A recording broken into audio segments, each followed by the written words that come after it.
Coming up, Governor Whitmer requests a disaster declaration for the state of Michigan. Michigan Farm Bureau celebrates its 100th anniversary in style, and Michigan Ag Commodities' Chris Betts will have a market update. I'm Janelle Gross, and this is Farm News 5. Farm News 5 is brought to you by Ford. Farmers who plant cover crops on prevented plant acres will be permitted to hay, graze, or chop those fields earlier than November this year.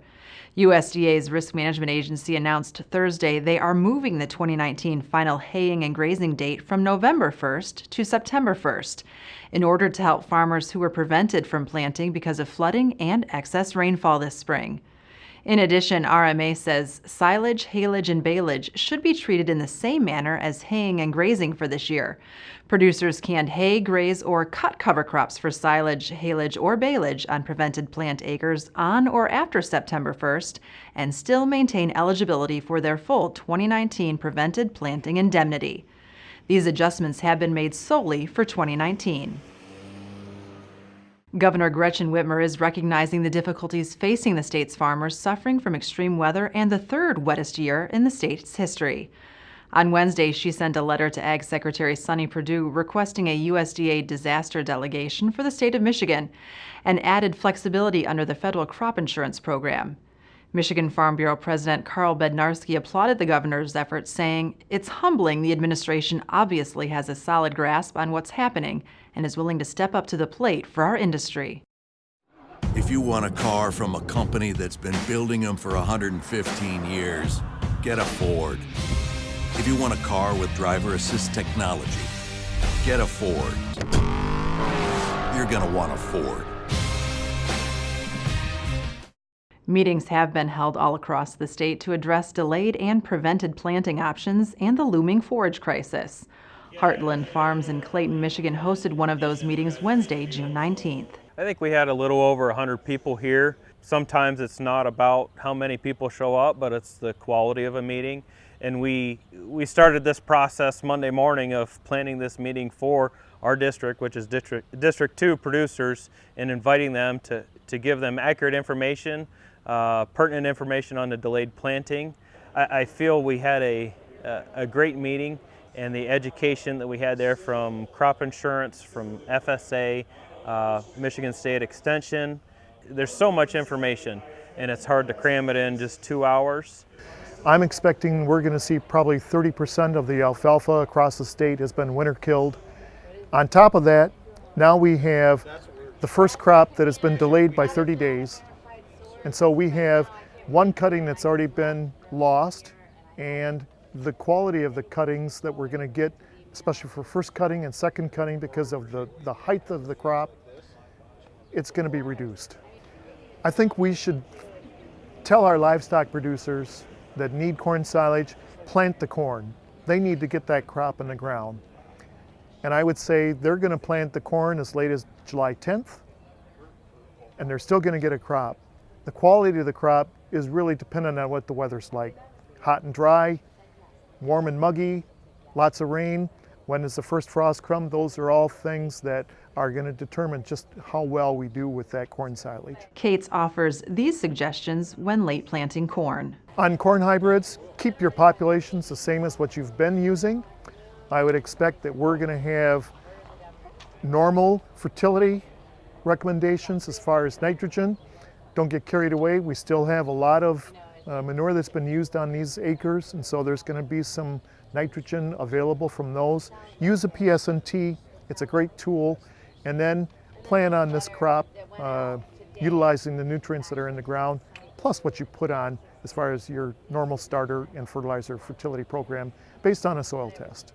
The number of days available for planting and field work continues to be hampered by rainy, wet weather. But like many producers across the state, third-generation Gratiot County farmer Ben Chaffin is trying to make every available day count. This year's been, horrendous for just timing. I mean, we got the beets in and then they've been rained on. We finally got caught up spraying them yesterday, which, we've been behind. We're way behind on corn. Just, we started when we'd like to be half done, and we haven't made a great, we never have had more than 2 days. So you get 2 days, you get stuff, and now we're waiting on some of the wetter soils and where they've had a lot more rain, so it just keeps piling up and getting worse. This spring's been tough. I mean, we're behind on corn silage for the dairies. They need feed, so we're gonna keep trying to plant corn. We wrapped up grain corn a week ago. We're still planting a little bit of organic corn. Hopefully wrap that up today before it rains again. Last night we planted string beans. We're planting squash right now, and then we'll switch to adzuki beans. We stopped planting soys and switch to adzukis, so when the fields dry out, we'll get those planted. This will be the first year we've ever looked at preventive plant. We've already given up on a few acres.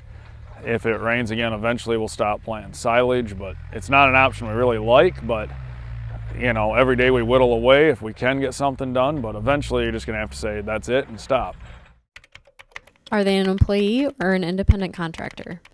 It is an important distinction to make when hiring.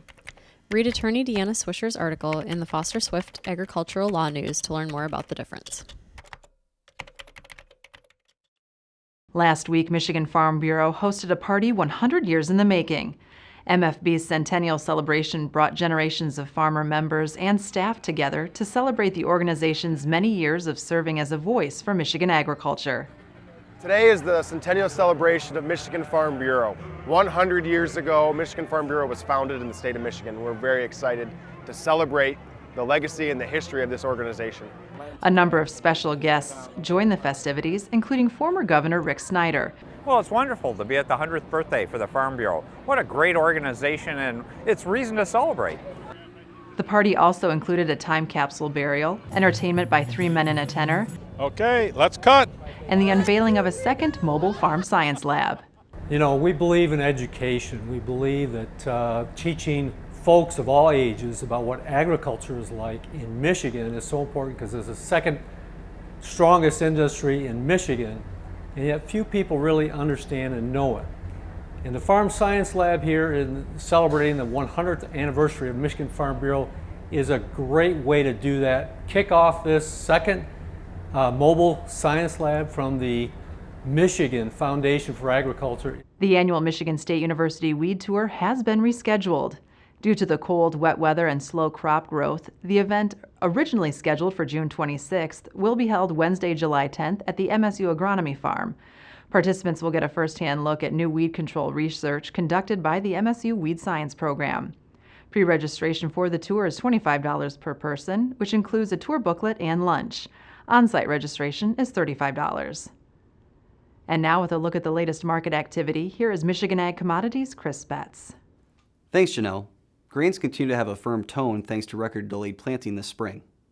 Soybeans are starting to catch up on the rally in corn as rain across the Midwest continues to keep planters from rolling in fields. Corn basis has skied higher of late.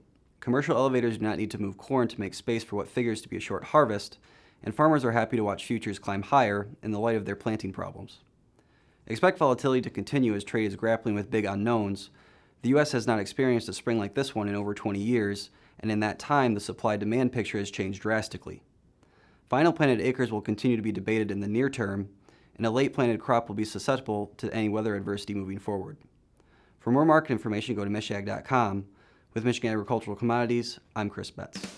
For more news and video, visit MichiganFarmNews.com and the Michigan Farm Bureau channel on YouTube. With Farm News 5, I'm Janelle Brose. Have a great week of farming.